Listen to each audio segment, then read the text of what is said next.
Hello, video చూస్తున్నారా? అమ్మమ్మ channel చూడండి.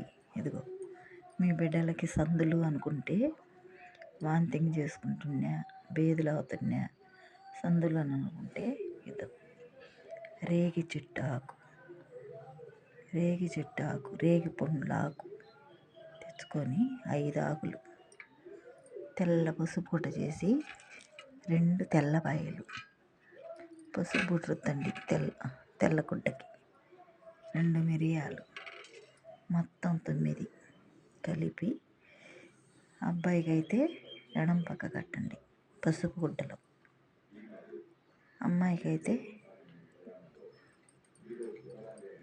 ఎడం పక్క కట్టండి, అబ్బాయికి అయితే కుడి పక్క కట్టండి. సాంబ్రాణి పొగేసి చిట్కా బాగుంటుంది. మోషన్ అవుతున్న సందులు వచ్చింది అబ్బాయికి కానీ అమ్మాయికి కానీ అనుకుంటే